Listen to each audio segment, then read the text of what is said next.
ఓడించి తడయక పునరుత్థానమును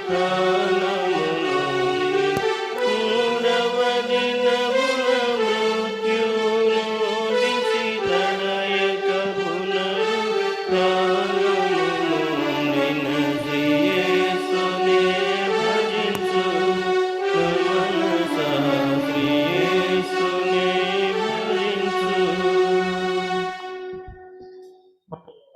పుట్టలో ఉన్నటువంటి సాయంకాల ఆరాధన క్రమాన్ని జరిగించుకుందాం. ఓ ప్రభువా, నా పెదవులను తెరవము.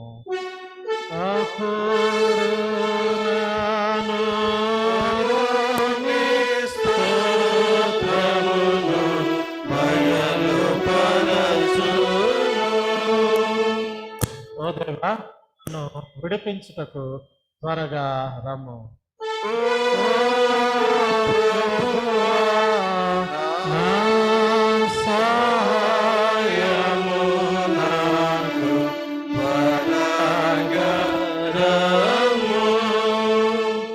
తండ్రికిని కుమారునికిని పరిశుద్ధాత్మకును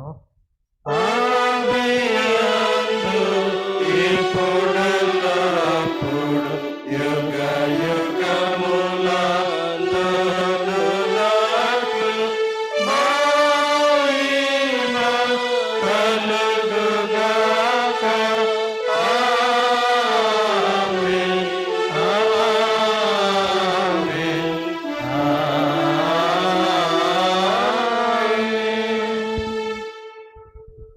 ఈ దినము కొరకు ఏర్పాటు చేయబడిన ఉత్తర ప్రత్యుత్తర లేఖన భాగం చదువుకుందాం. సంకీర్తన 99వ సంకీర్తన ఉత్తర ప్రత్యుత్తర రీతిగా చదువుకుందాం. శ్రీమతి రూప్ కమల్ రాజు గారు వచ్చి మనల్ని ఉత్తర ప్రత్యుత్తర రీతిలో నడిపిస్తారు. సంకీర్తన 99.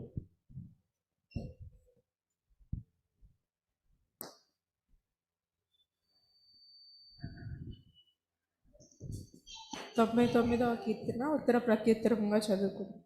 యెహోవా రాజ్యం చేయుచున్నాడు, జనములు వణుకును. ఆయన కెరూబుల మీద ఆసీనుడై ఉన్నాడు, భూమి కదులును. సియోనులో యెహోవా మహోన్నతుడు, జనములన్నిటిపైన ఆయన హెచ్చియున్నాడు. భయంకరమైన నీ గొప్ప నామమును వారు స్తుతించెదరు. యెహోవా పరిశుద్ధుడు. యథార్థతను బట్టి నీవు న్యాయమును ప్రేమించు రాజును స్థిరపరిచి ఉన్నావు.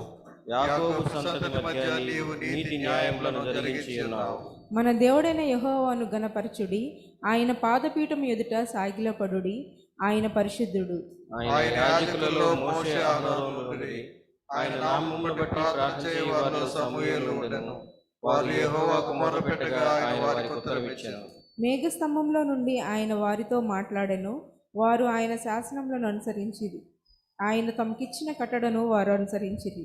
యెహోవా మా దేవా, నీవు వారికి ఉత్తరమిచ్చితివి. వారి క్రియలను బట్టి ప్రతీకారం చేయుచునే వారి విషయంలో నీవు పాపం పరిహరించు దేవుడవైతివి. మన దేవుడైన యెహోవా పరిశుద్ధుడు. మన దేవుడైన యెహోవాను గణపరచుడి, ఆయన పరిశుద్ధ పర్వతం ఎదుట సాగిలపడుడి. తండ్రికి కుమారునికి పరిశుద్ధాత్మకు ఆదియందు ఇప్పుడు ఎల్లప్పుడూ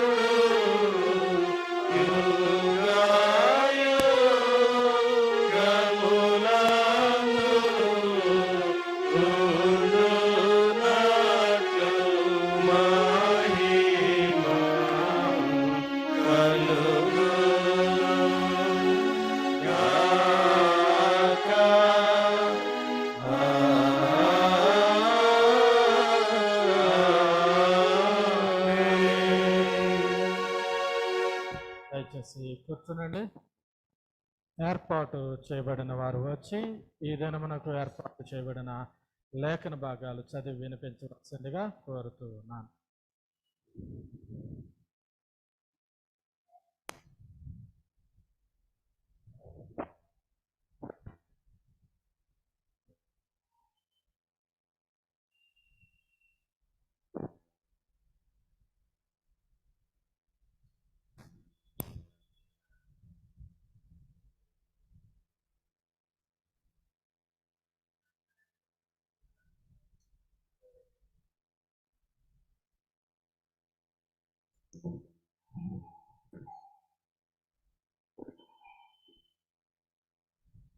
అతడు తన సేవకులను చూచి, ఇతని వలె దేవుని ఆత్మగల మనిషిని కనుగొనగలమా అని అనెను. మరియు ఫరో, దేవుడు ఇదంతయు నీకు తెలియపరచును గనుక నీ వలె వివేక జ్ఞానములు కలవారెవరనూ లేరు. నీవు నా ఇంటికి అధికారివై ఉండవలెను. నా ప్రజలందరూ నీకు విధేయులయుందురు. సింహాసన విషయములో మాత్రమే నేను నీకంటే పైవాడనయుందునని యోసేపుతో చెప్పెను. మరియు ఫరో, చూడుము, ఐగుప్తు దేశమంతటి మీద నేను నియమించున్నానని యోసేపుతో చెప్పెను. మరియు ఫరో తన చేతినున్న తన ఉంగరము తీసి యోసేపు చేతిని పెట్టి సన్నపు నారబట్టలు అతనికి తొడిగించి అతని మెడకు బంగారు గొలుసు వేసి తన 2వ రథం మీద అతను నెక్కించెను. అప్పుడు వందనము చేయుడని అతని ముందర జనులు కేకలు వేసిరి. అట్లు ఐగుప్తు దేశమంతటి మీద అతని నియమించెను. ఓ ప్రభువా, మమ్మను కనికరింపుము. దేవునికి స్తోత్రం కలుగును గాక.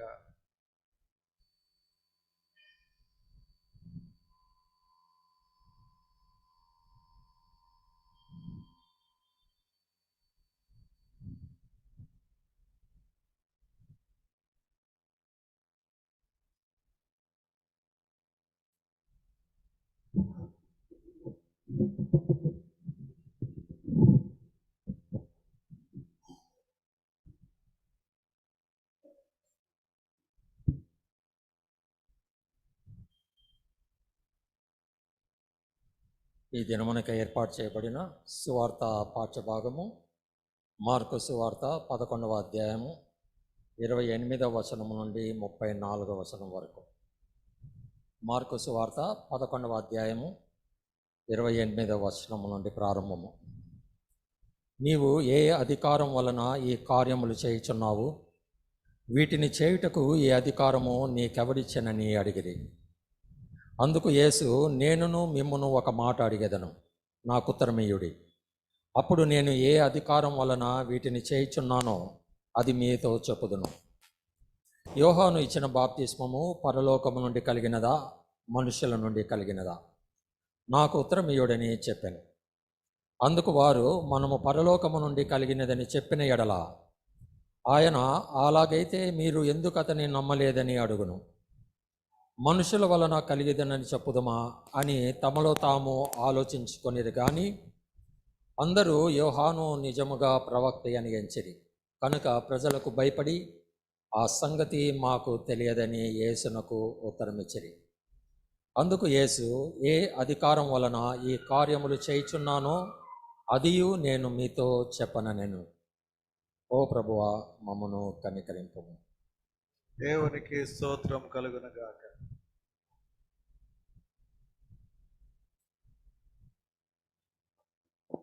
దేవుని వాక్య ధ్యానంలోనికి వెళ్ళక మునుపు మరొకసారి దేవుణ్ణి స్తుతిస్తూ గణపరచులాగున కీర్తనల పుస్తకం నుండి 189వ కీర్తన, వందనం నీకే వందనం. సాయి వచ్చి నిన్న పాడుకున్న పాట చూడరే క్రీస్తుని చూడరే అనే ఛాయలో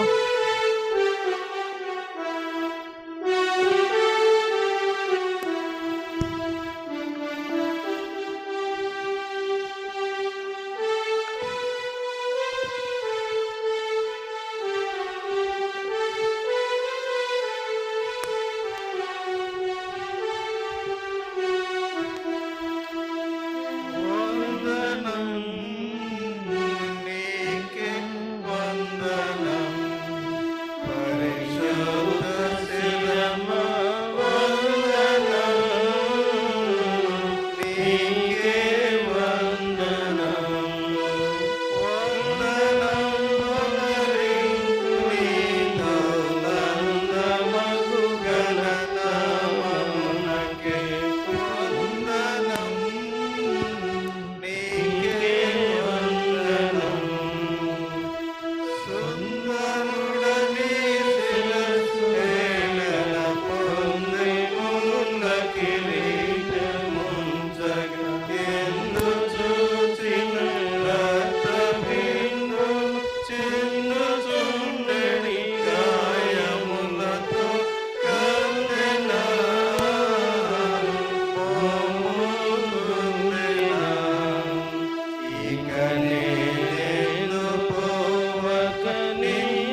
మరి వాక్యాన్ని అందించడానికి నాకు ఈ అవకాశం ఇచ్చినటువంటి సంఘ కాపర్లకు, సంఘానికి ప్రభువైన యేసుక్రీస్తు నామమున మీ అందరికీ వందనాలు తెలియజేస్తున్నాను.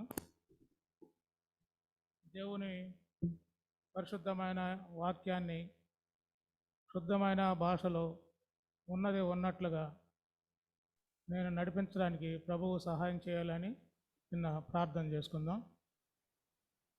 పరిశుద్ధం జీవం కలిగిన దేవా, నీ పరిశుద్ధ నామమునకు వెళ్ళేని స్తుతులు స్తోత్రములు తండ్రి. ఈ సాయంకాల సమయం ప్రభువా, మీ సన్నిధిలో ఉండటానికి మాకు ఇచ్చిన ఆధిక్యతను బట్టి వందనాలు. ఈ దినము చూడలేని అభాగ్యులు ఎందరో ఉన్నప్పటికీ మాకు జీవమునిచ్చి మీ సన్నిధిలో నిలబెట్టుకున్నది కృతజ్ఞతలు చెల్లిస్తున్నాము ప్రభువా. మరి లెంట్ శ్రమల దినాలు సందర్భంగా ప్రభువా, మరి మీ యొక్క వాక్యాన్ని మేము ధ్యానించుచుండగా సత్యమైన మీ వాక్యాన్ని ఉన్నదన్నట్లు అదేవిధంగా స్పష్టముగా చెప్పుటకు సహాయం చేయమని మా ప్రభువుని రక్షణ యేసుక్రీస్తునామమున బట్టి వేడుకొని ప్రార్థిస్తున్నాం తండ్రి. ఆమేన్.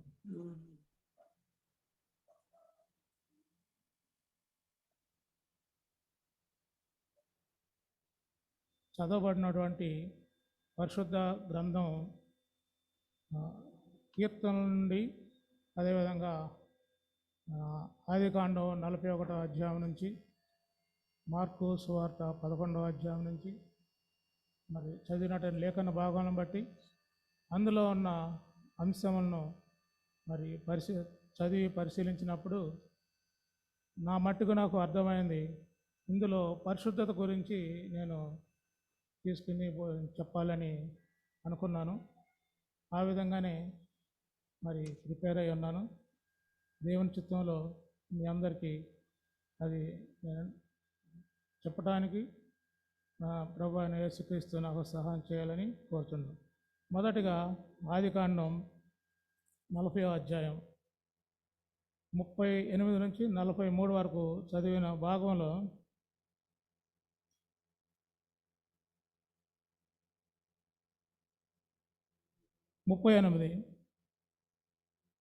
అతడు తన సేవకులను చూచి, ఇతని వలె దేవుని ఆత్మగల మనుషుని కనుగొనమా అనెను. మరియు ఫరో, దేవుడు ఇదంతయు నీకు తెలియపరచను గనుక నీ వలె వివేకము జ్ఞానమును గలవారెవరునూ లేరు. నీవు ఈ ఇంటికి అధికారివై ఉండవలెను. నా ప్రజలందరూ నీకు విధేయులై ఉందురు. సింహాసన విషయంలో మాత్రమే నేను నీకంటే పైవాడనై ఉందునని యోసేపుతో చెప్పాను. యోసేపును ఫరో తన నివాసానికి పిలిపించి తనకు వచ్చిన కళ గురించి యోసేపుకు చెప్పగా యోసేపు కళ యొక్క భావాన్ని వివరించడం జరిగింది. ఫరోకి వచ్చినటువంటి కళలో బలీయమైనటువంటి అందమైనటువంటి ఆవు, అదేవిధంగా బక్కచిక్కి వికారంగా ఉన్నటువంటి 7 ఆవులు, మరి అదేవిధంగా బలముగా ఉన్నటువంటి 7 వెన్నులు, బక్కచిక్కి తూర్పుగాలికి ఎండిపోయినటువంటి 7 వెన్నులు కళ ఫరోకు వచ్చింది. దాని యొక్క ఉద్దేశాన్ని, భావాన్ని యోసేపు ఫరోకు వివరించి చెప్పడం జరిగింది. 7 బలిచినటువంటి ఆవులు ఏవైతే ఉన్నాయో అవి విస్తారముగా పంట పండించినటువంటి 7 సంవత్సరాల కాలము. అదేవిధంగా వెన్ను బాగా బలముగా ఉన్నట్టు వెన్ను కూడా దాన్నే సూచిస్తుంది. బక్కచిక్కిన ఆవులు, అదేవిధంగా ఎండిపోయినటువంటి వెన్ను, అది 7 సంవత్సరములు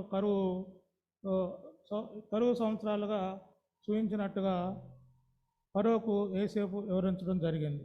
అదే సందర్భంగా ఈ కరువును ఎదుర్కొని దేశాన్ని కాపాడాలంటే మంచి రాజవిజ్ఞత కలిగినటువంటి వారిని ఎన్నుకోమని సలహా ఇస్తారు. అప్పుడు కళను వివరించినటువంటి యోసేపుకు మరి రాజుగా ఉన్న ఫరో ఏదో ఒక కానుకలు ఇచ్చి పంపించవచ్చు. అప్పుడు వరకు చెరసాలలో ఉన్నటువంటి యోసేపును చెరసాలలో ఉన్నటువంటి శిక్షను తగ్గించి పంపించవచ్చు. కానీ ఫరో ఏం చేశాడంటే యోసేపులోని దేవుని ఆత్మను గుర్తించాడు. దేవుని ఆత్మగా యేసేపు సహజమైనటువంటి కొన్ని దేవుని ద్వారా కొన్ని గిఫ్ట్స్ కలిగి ఉన్నాడు. జ్ఞానము, వ్యాపార సామర్థ్యము మరియు పరిపాలనా అధికారాలు ఉన్నాయి. బుద్ధిపరంగా, నైతికంగా మరియు ఆధ్యాత్మికంగా తన స్వభావాన్ని పూర్తిగా స్వాధీనం చేసుకున్న దేవుని ఆత్మ ద్వారా ఆయన్ను హెచ్చింపబడ్డాయి. ఆయనలో నివసించాలంటే మొదట ప్రభు అయిన యేసుక్రీస్తు సొంత రక్షణగా స్వీకరించాలి. ఇతరులు మన జీవితాలను చూస్తున్నప్పుడు ఫరో యోసేపును గురించి చెప్పినట్లు దేవుని ఆత్మ ఉన్న వ్యక్తిని మన గురించి చెప్పగలరా అనేది మనం కూడా ఒకసారి ఆలోచించుకోవాలి. 39వ వచనం, ఫరో దేవుడు ఇదంతయు నీకు తెలియపరచను గనుక నీవలే వివేక జ్ఞానములు గలవారెవరు లేరు. నీవు నా ఇంటికి అధికారివై ఉండవలెను. నా ప్రజలందరూ నీకు విధేయులై ఉందురు. సింహాసన విషయంలో మాత్రమే నేను నీకంటే పైవాడనై ఉందునని యేసుతో చెప్పాను. ఇదేవిధంగా అపోస్తలుడైన పౌలు అపోస్తల కార్యాలు 7:10 విషయాన్ని తెలియపరిచాడు. అపోస్తల కార్యములు 7:10 దయను జ్ఞానమును ఐగుప్తు రాజైన ఫరో ఎదుట అతనికి అనుగ్రహించినందున ఫరో ఐగుప్తునకు తన ఇంటికంతటిని అతన్ని అధిపతిగా నియమించాడు. యోసేపు కలల భావం చెప్పడమే కాదు, యోసేపు ఫరోకు ఇచ్చిన సలహా జ్ఞానయుక్తమైనది. ఆ రోజు యోసేపు ఏమైతే సలహా ఇచ్చాడో, విస్తారముగా పంటలు పండిన సంవత్సర కాలంలోని ధనాన్ని, సంపదను స్టోర్ చేసి కరువు సమయంలో వాడుకుంటే మంచిది అని. అదే ప్రస్తుతానికి ఈరోజు గవర్నమెంటు ఇప్పుడు ప్రభుత్వాలు కూడా వేర్ హౌసెస్ నిర్మించడంలో అది ఉపయోగపడిందని అనుకోవచ్చు. గొప్ప కరువు రాబోతున్నది. ఒక ఈజిప్ట్కే కాదు, సమస్త లోకానికి అది దుర్భరమైన క్షామకాలం. కానీ ఈజిప్ట్లో గొప్ప గొప్ప నదులున్నాయి. వర్షంతో నిమిత్తం లేకుండా అక్కడ పంట పండించవచ్చు. మధ్య ఆఫ్రికా నుండి నైలు నది ప్రవహిస్తుంది. నదీ తీరం నుంచి సారవంతమైన భూమి అయిన 7 సంవత్సరాల కరువు రాబోతుంది. పోతిఫర్ ఇంట్లో యోసేపు పొందిన అనుభవాలు అతనికి ఒక గొప్ప బాధ్యత గల నాయకునిగా తీర్చిదిద్దాయి. దేవుని కృప సమృద్ధిగా అతనికి తోడైనది. అతని విశ్వసనీయత ఉత్తమ స్థాయికి చెందినది. ఇప్పుడు అంతటి మీద కాబోవు అధికారి అయ్యాడు. ఫరో యోసేపుకున్న శక్తి సామర్థ్యములు మరెవ్వరికీ లేవని గ్రహించాడు. చెరసాల నుండి సింహాసనం మీదికి ఆరోహణం అనేది ఊహించలేని అనుభవం. ఎందుకు ఫరో యోసేపును అంతగా హెచ్చిస్తున్నాడు? యోసేపుకు దేవుడు తోడై ఉన్నాడు. దేవుని హస్తము యోసేపును నడిపిస్తుంది. యోసేపు సోదరులు దేశించిన దేవుడు విడిచిపెట్టలేదు. దేవుడు అది మేలుకే జరిగించాడు. 41 వచనం, ఫరో చూడుము, ఐగుప్తు దేశమంతటి మీద నిన్ను నియమించి ఉన్నానని యోసేపుతో చెప్పాడు. మరియు ఫరో తన చేతినున్న ఉంగరము తీసి యోసేపు చేతికి పెట్టి సన్నపు నారబట్టలు అతనికి తొడిగించి అతని మెడకు బంగారు గొలుసును వేశాడు. తన 2వ రథం మీద అతన్ని నెక్కించెను. అప్పుడు వందనము చేయడని అతని ముందర జనులు కేకలు వేసిరి. అట్లు ఐగుప్తు దేశమంతటి మీద అతన్ని నియమించాడు. ఆ ఉంగరము ముద్ర ఫరో సంతకంతో సమానం. యోసేపు ఇప్పుడు ఫరోకు ప్రతినిధి. యోసేపు దేని మీదనైనా ఆ ఉంగరం ముద్ర వేస్తే అది ఫరో శాసనం అవుతుంది. యోసేపు పోతిఫర్ ఇంట్లో 10 సంవత్సరాలు, చెరసాలలో 2 సంవత్సరాలు, అంతకంటే ముందు 1 సంవత్సరం చెరసాలలో గడిపాడు. అతనికి ఆ సమయానికి ఫరో ఆ దేశానికి అధినేతగా ఎంచిన సమయానికి ఫరోకు 30 సంవత్సరాలు. ఇప్పుడు అకస్మాత్తుగా దేశమంతటికి అద్భుతంగా అధికారి అయ్యాడు. ఫరో తర్వాత ప్రాముఖ్యమైన వ్యక్తి ఆ దేశానికి యోసేపు. హెబ్రీయులకు రాసినటువంటి పత్రిక 10వ అధ్యాయము 36. హెబ్రీయులకు రాసిన పత్రిక 10వ అధ్యాయం 36. మీరు దేవుని నిమిత్తమును నెరవేర్చిన వారై, దేవుని చిత్తమును నెరవేర్చిన వారై వాగ్దానము పొందు నిమిత్తము మీకు ఓరిమి అవసరమై ఉన్నది. దేవుని చిత్తాన్ని మనం తెలుసుకోవటానికి ఓర్పు అనేది అవసరం.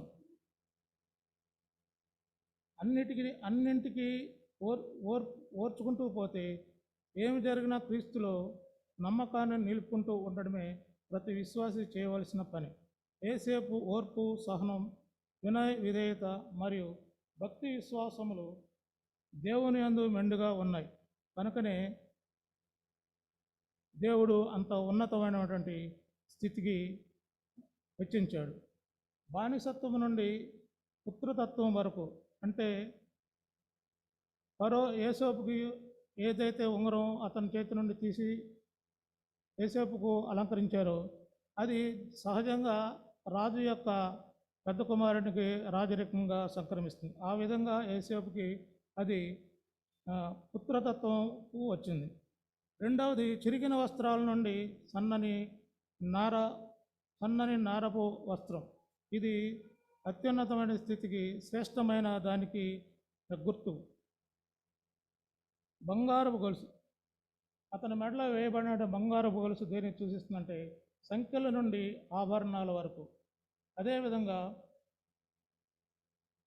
రథం, లాస్ట్ వచనంలో రథాన్ని ఎక్కించి అతను జైలు కొట్టినట్టుగా మనం చూస్తాము. బందికాల నుండి స్వేచ్ఛకు గుర్తు. ఇకపోతే ప్రశంస, అధోకరణ నుండి ఔన్నత్యం వరకు యోసేపు హెచ్చింపబడ్డాడు. మరి ఫరో యోసేపులోని దైవ జ్ఞానమును గ్రహించి రాబోవు కరువును ఎదుర్కొన్న శక్తి కలిగి ఉన్నాడని రాజ్యాధికారాన్ని ఫరో యోసేపుకు ఇచ్చాడు. మరి యేసు ప్రభువుకు ఎవరు అధికారాన్ని ఇచ్చారో మనం రెండవ భాగంలో చూద్దాం. ప్రధాన యాజకులు అడుగుతున్నారు. మార్కు సువార్త 11వ అధ్యాయము 28 నుంచి 33 వరకు. 28వ వచనం, నీవు ఏ అధికారం వలన ఈ కార్యములు చేయుచున్నావు? వీటిని చేయుటకు ఈ అధికారము నీకెవడిచ్చినది? అందుకు యేసు, నేనును మిమ్మను ఒక మాట అడిగేదను, నాకు ఉత్తరమేయుడి, అప్పుడు నేను ఏ అధికారం వలన వీటిని చేయుచున్నానో అది మీకు చెప్పదును. యోహాను ఇచ్చిన బాప్తిసము పరలోకం నుండి కలిగినదా, మనుషుల నుండి కలిగినదా? నాకు ఉత్తరమేయుడని చెప్పాను.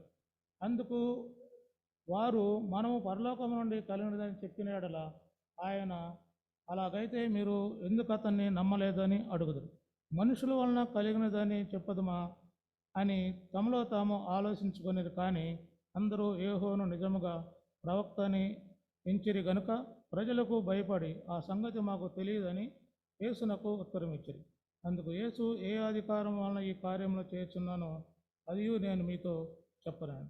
ప్రధాన యాజకులు యేసు ప్రభు నిలువల్ల ద్వేషంతో నిండిపోయి వేట కుక్కల్లాగా యేసు వెంట పడ్డారు. యేసు ప్రభువుందు తప్పులు పట్టాలని వారు వెతుకుతున్నారు. యేసు చూపిస్తున్న అధికారము మేము ఇచ్చింది కాదు కదా, ఎక్కడ నుండి వచ్చింది ఈ అధికారము అనే వారి ప్రశ్న. వారు ఎందుకు యేసు ప్రభువును ద్వేషిస్తున్నారు? వారి దృష్టిలో యేసు ప్రభువు చేసిన తప్పేమిటి? లేదా వారి కోపం రావడానికి గల కారణం? మార్కు సువార్త ఇదే అధ్యాయంలో 15వ వచనం నుంచి 17 వరకు. వారు యెరూషలేమునకు వచ్చినప్పుడు ఆయన దేవాలయంలో ప్రవేశించి దేవాలయంలో క్రయవిక్రయములు చేయి వారిని వెళ్ళగొట్టారంభించి రూకలు మార్చువారి బల్లలను, గోవలమ్మ వారి పీటలను పడద్రోసి దేవాలయము గుండా ఏ పాత్రనైనా ఎవరికి పోనీయకుండాను.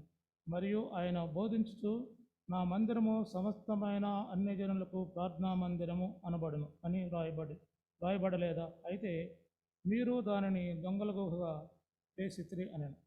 యెషయా గ్రంథం 56:7. యెషయా 56:7. నా ప్రార్థనా మందిరములో వారిని ఆనందింపజేసేదను.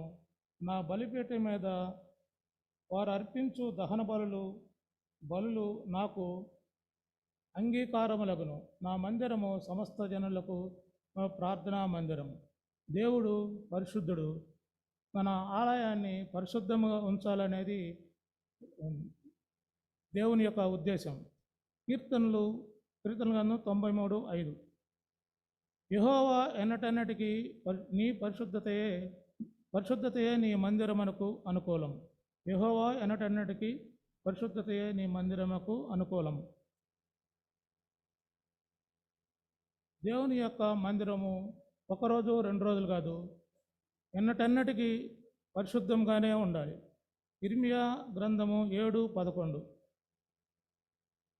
ఇర్మియా గ్రంథం 7:11.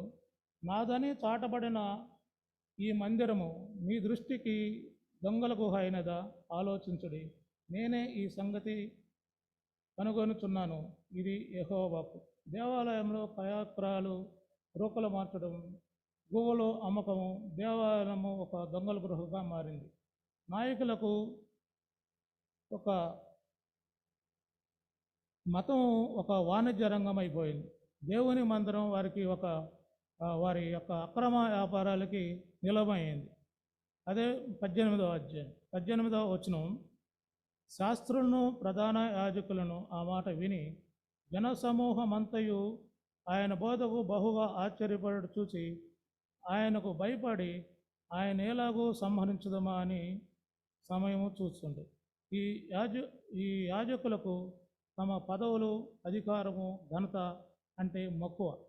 యేసు ఇదంతా మార్చివేస్తాడనేమో అని వారి భయం. వారు బాప్తిసమిచ్చే యోహాను పట్ల కూడా కపటంగా వ్యవహరించారు. అలాగే యేసు పట్ల కూడా వీరు కపటంగా వ్యవహరిస్తున్నారు. వారిలో ఎలాంటి పరివర్తన లేదు.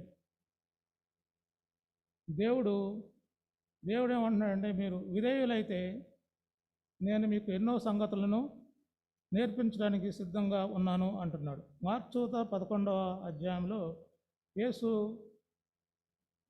యెరూషలేము ప్రవేశం హోసన్నా నినాదాలతో జరుగుతుంది.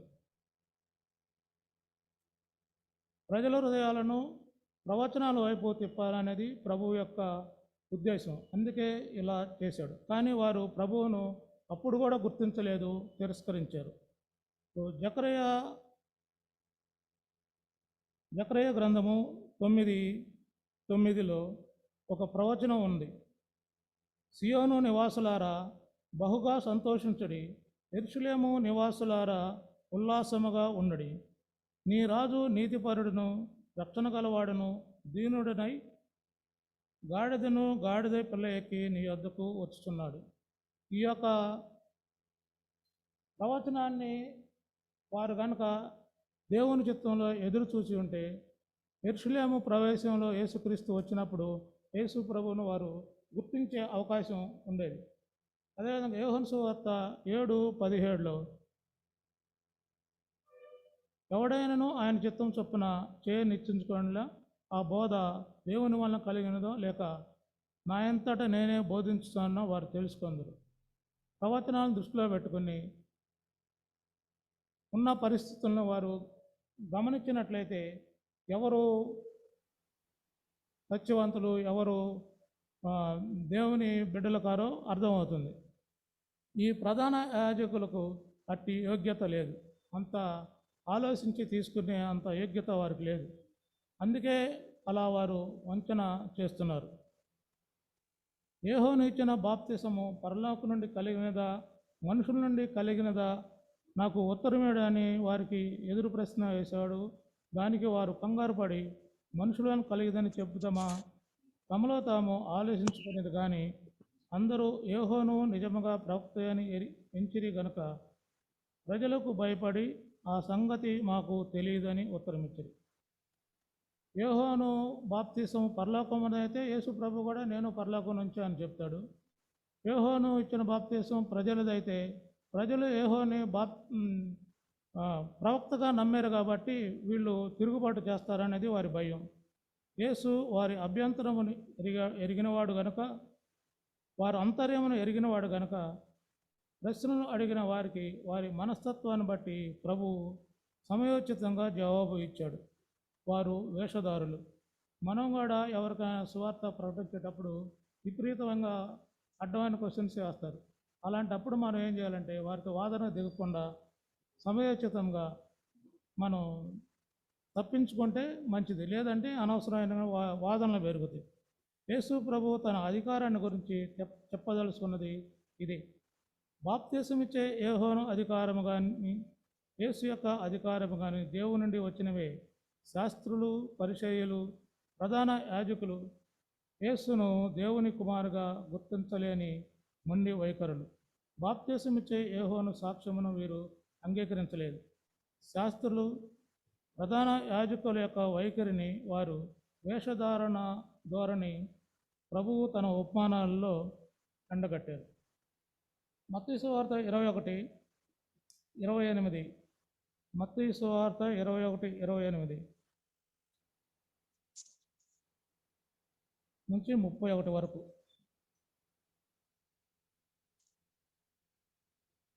మీకేమి తోచుతున్నది? ఒక మనుషునికి 2 కుమారులు ఉండరి. చెప్పేస్తాను, టైం సరిపోదు. ఒక మనుషుడికి 2 కుమారులు ఉన్నారు. మొదట కుమారుని వద్దకు వెళ్ళి, మీరు బాబు ఈరోజు తోటలో పనికి వెళ్ళమని చెప్తే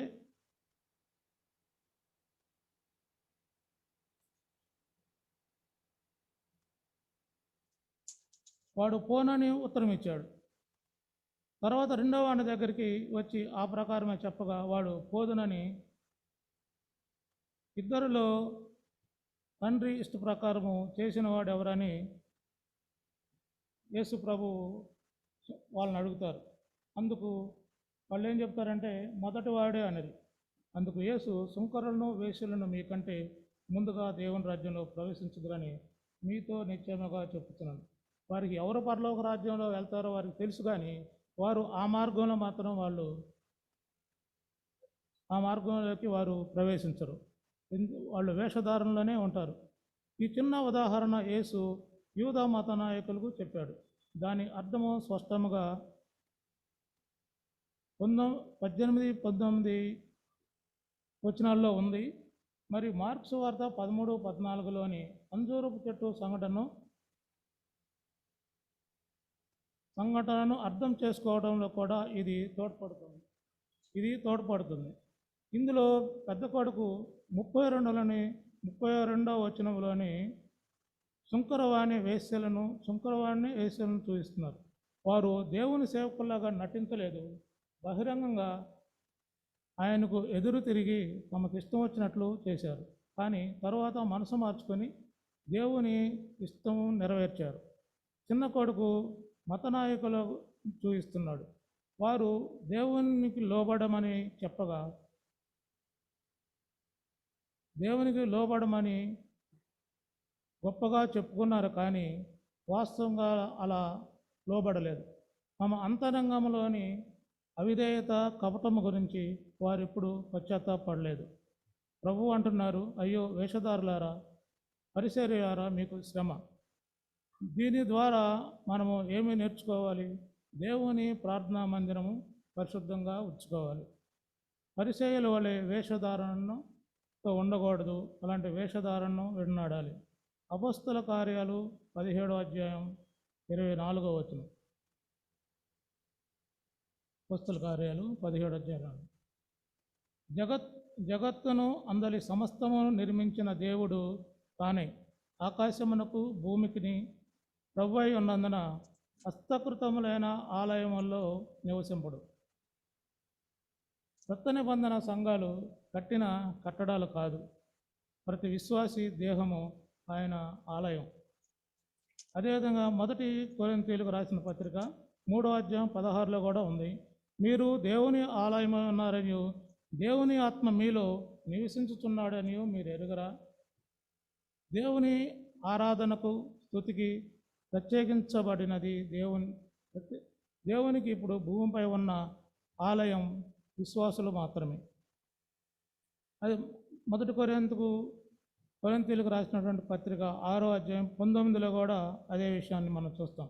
మీ దేహము దేవుని వలన మీకు అనుగ్రహింపబడి మీలోనున్న పరిశుద్ధాత్మకు ఆలయము ఉన్నదని మీరు ఎరుగరా? మీరు మీ సొత్తు కాదు, విలువబెట్టి కొనబడిన వారు గనుక మీ దేహములతో దేవుణ్ణి స్తుతించుడు. నిత్యము మతపరమైన పారంపర ఆచారాలకు ప్రాధాన్యత ఇస్తున్నామా, లేక దేవుణ్ణి ఆరాధనకు స్తుతికి ప్రత్యేకింపబడి పరిశుద్ధత కలిగి దేవుని యందు వినయ విధేయాలు కలిగి ఉన్నామా? మనం ఆలోచించుకోవాలి. 99వ కీర్తన మనం చూసినప్పుడు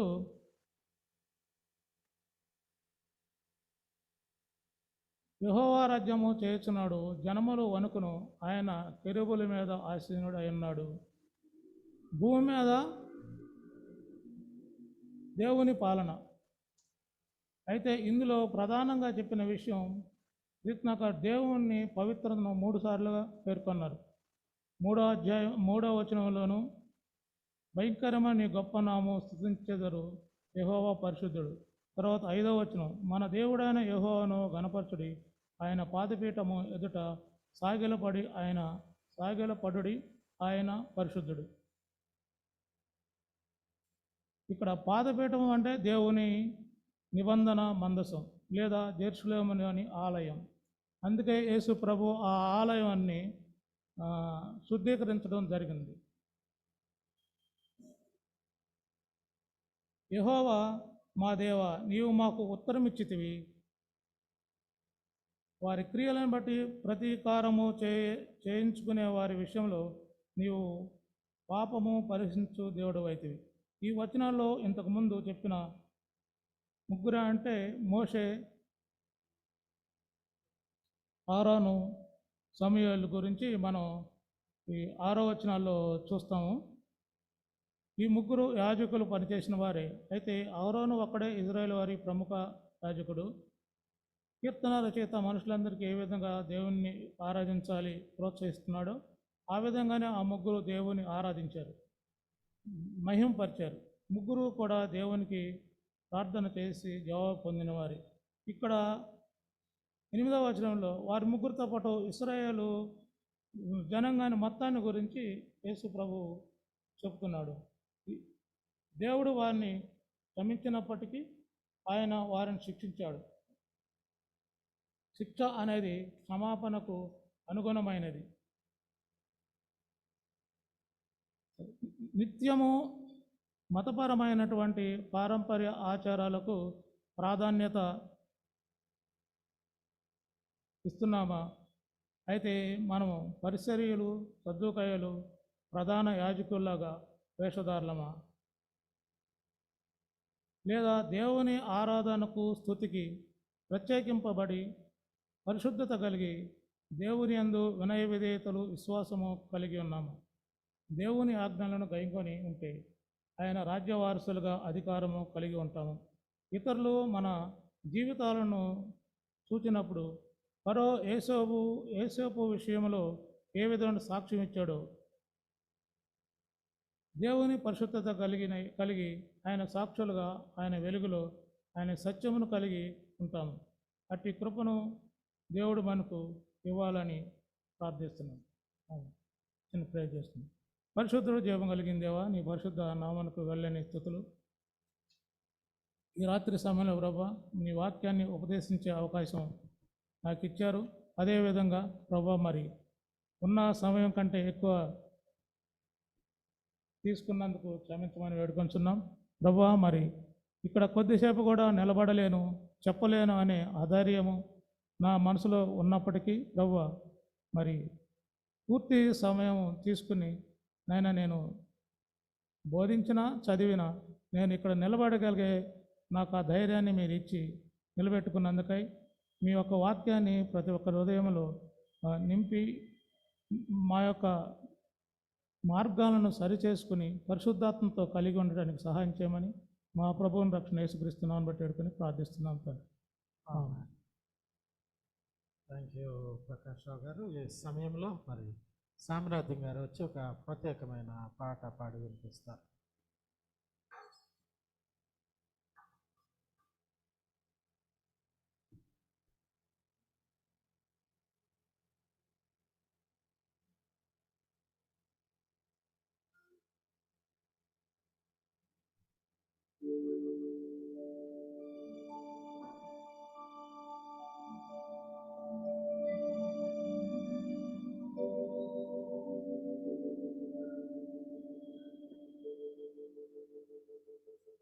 కల్వారి ప్రేమను తలంచునప్పుడు కలుగుచున్నది దుఃఖం.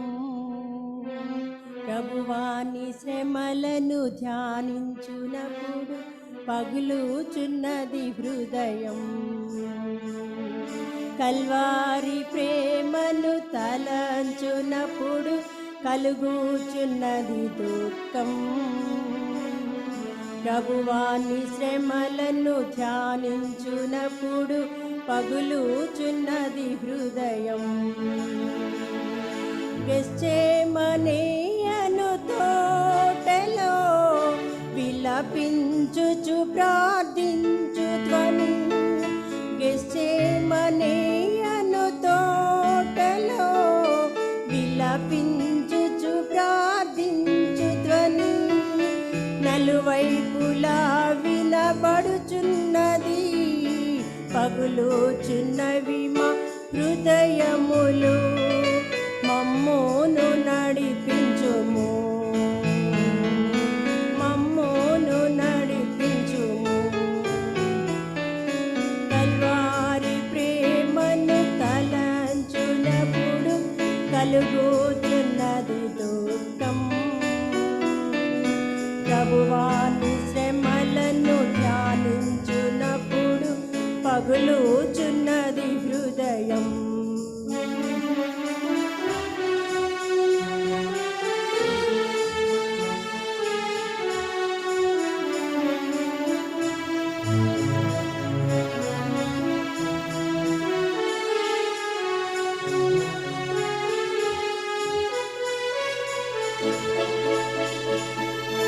సిలువపై నలుగా గొట్టినను, అనేక నిందలు మోపినను.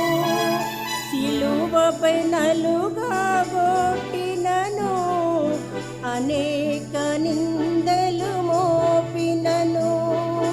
ప్రేమతో వారి మన్నింపు నాకై ప్రార్థించిన ప్రియ యేసు రాజా, నీ ప్రేమ పొగడెదము, నీ ప్రేమ పొగడెదము. కల్వారి ప్రేమను తలంచునప్పుడు కలుగుచున్నది దుఃఖం. ప్రభువాని శ్రమలను ధ్యానించునప్పుడు పగులుచున్నది హృదయం.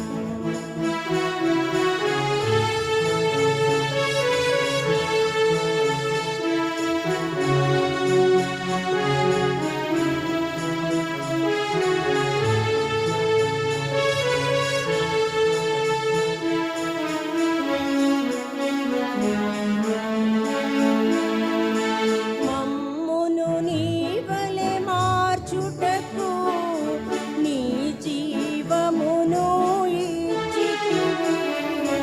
మమ్మును నీ వలె మార్చుటకు నీ జీవమును ఇచ్చితివి. నేల మట్టుకు తగ్గించుకొని సమర్పించి తిని నీ కరములలో మమ్మును నడిపించుము, మమ్మును నడిపించుము. కల్వారి ప్రేమను తలంచునప్పుడు కలుగుచున్నది ప్రభువాని శ్రమలను ధ్యానించునప్పుడు పగులుచున్నది హృదయం పగులుచున్నది హృదయం. Thank you.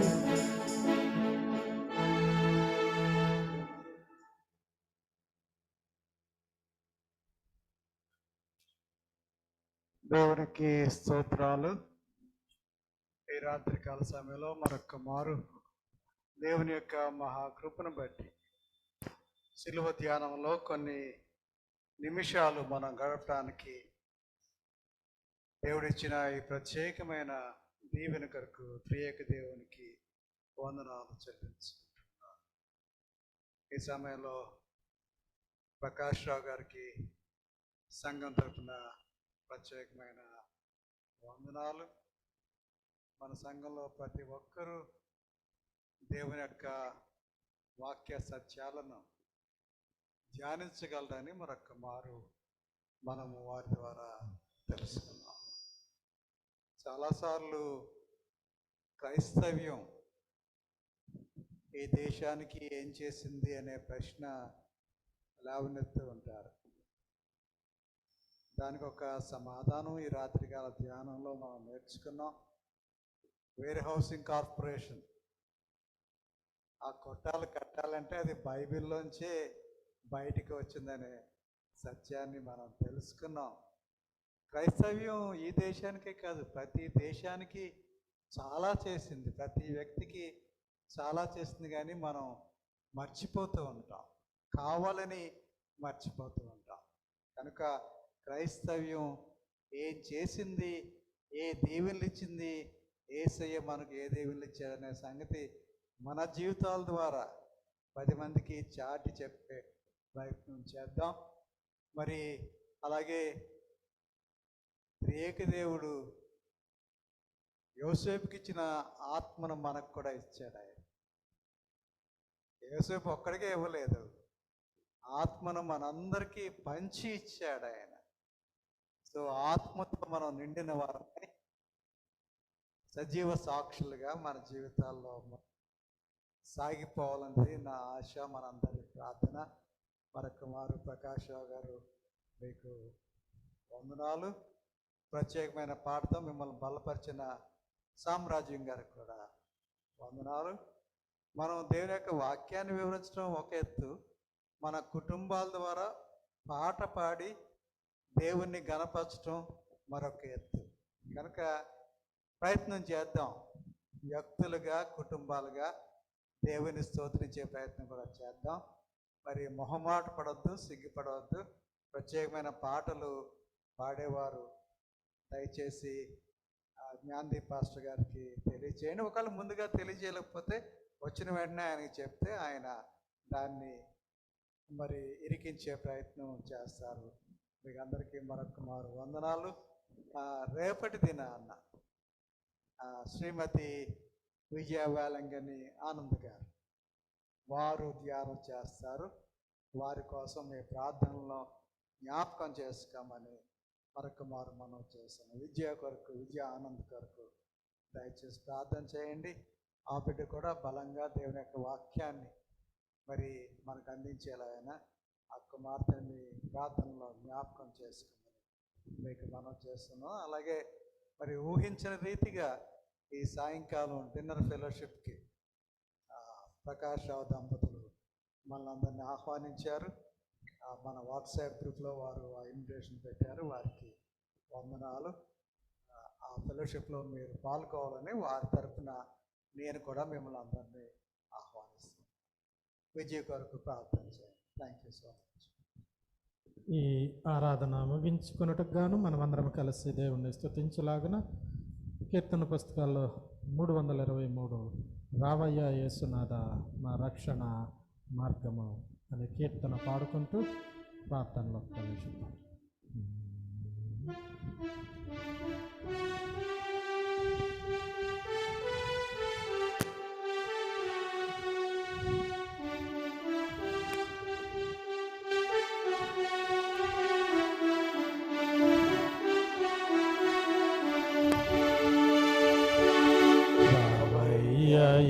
యేసునాథా మా రక్షణ మార్గము నీ సేవా జయమము చేపట్టుటకు రావయ్య యేసునాథా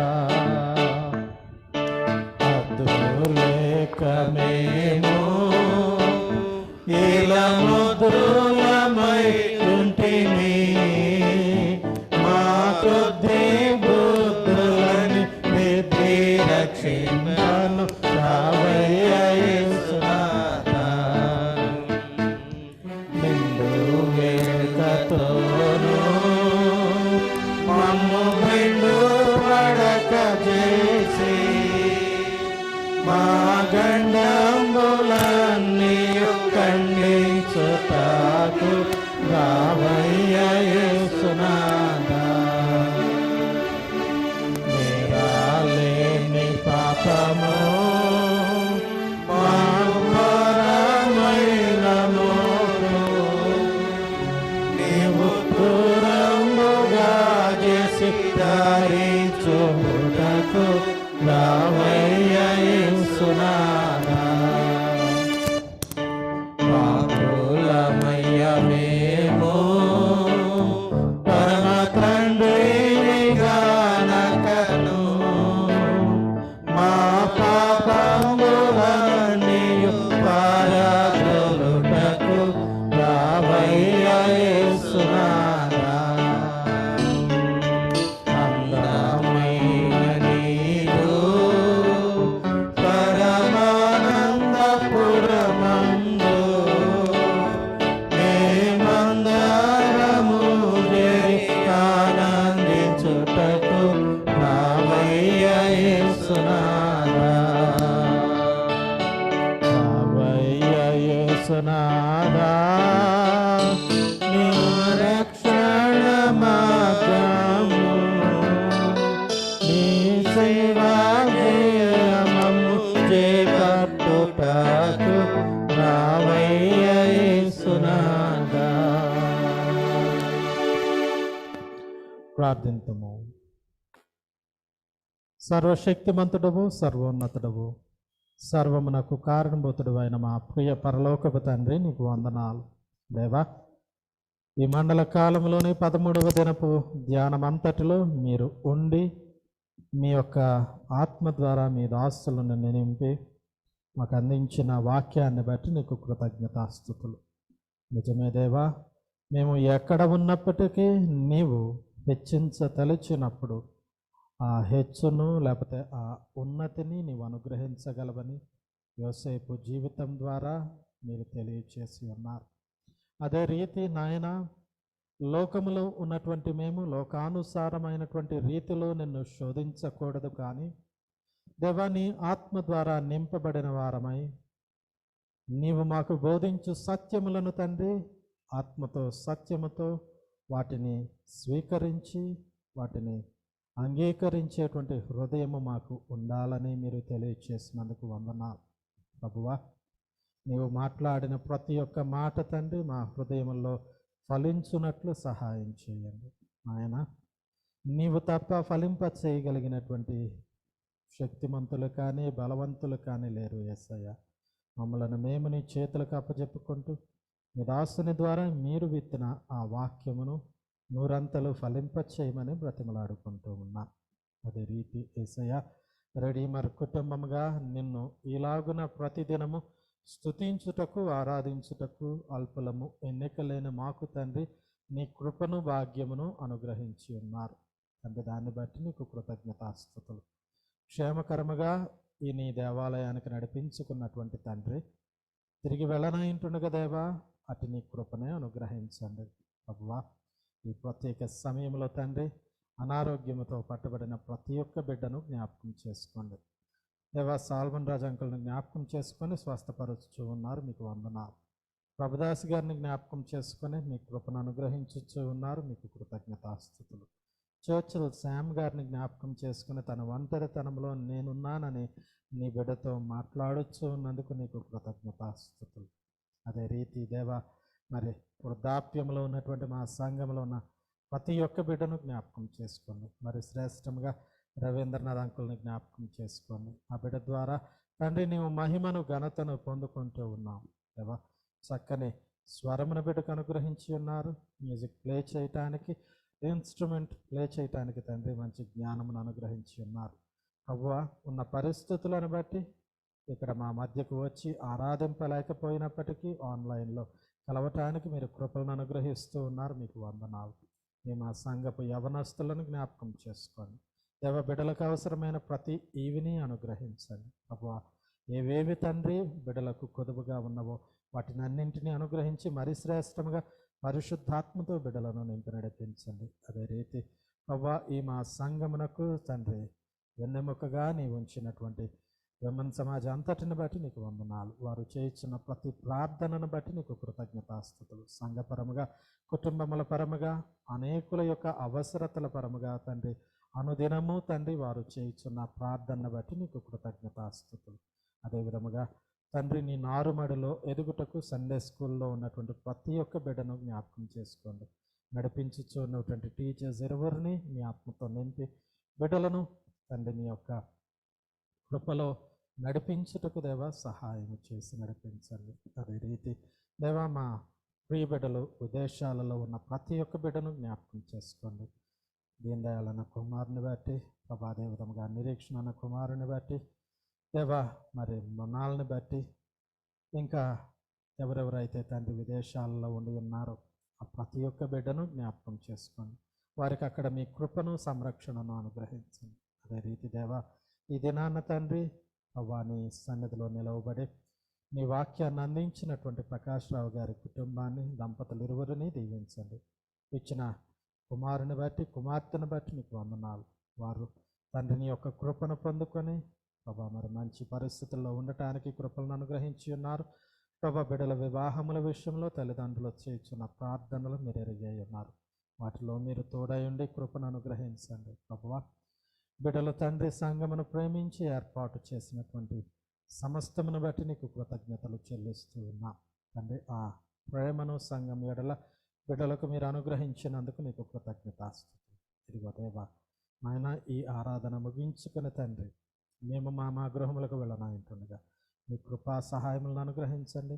మరలా రేపటి దినమున మేము నీ సన్నిధిలో కలుసుకునే పర్యంతము మమ్మల్ని అందరినీ నీ రెక్కల నీడని సంరక్షించమని, ఈ ప్రార్థనని మమ్మల్ని అందరినీ విత్తబడిన వాక్యమును విత్తిన నీ బిడ్డను నీ పాద సన్నిధికి చేర్చుకోమని నజరేయుడైన యేసు అతి పరిశుద్ధ నామమున బ్రతిమలాడి వేడుకుంటూ పొందుకుంటూ ఉన్నాము తండ్రి. ఆమేన్. పరలోకమందున్న మా తండ్రి, నీ నామం పరిశుద్ధపరచుకొనుగాక, నీ రాజ్యం వచ్చునుగాక, నీ చిత్తం పరలోకమందు నెరవేరుచున్నట్టు నెరవేరునుగాక. మా అందిన ఆహారం నేడు మాకు దయచేయి. మా ఇళ్ళ ప్రారంభం చేసిన వారిని మేము క్షమించి ఉన్న ప్రకారం మా ప్రారంభాలను క్షమించు. శోధనలోనికి ఏకాదశిని తప్పించము. రాజ్యము, శక్తి, మహిమ నిరంతరము నీవై ఉన్నావు తండ్రి. ఆమేన్. మన తండ్రి అయిన దేవుని ప్రేమ, ప్రభు అయిన యేసుక్రీస్తు వారి కృప, పరిశుద్ధాత్మ యొక్క నేను సహవాసము ఇప్పుడు ఎల్లప్పుడు సదాకాలం మీకు అందరికీ తోడైండురుగాక. ఆమేన్. సిలువ రక్తధార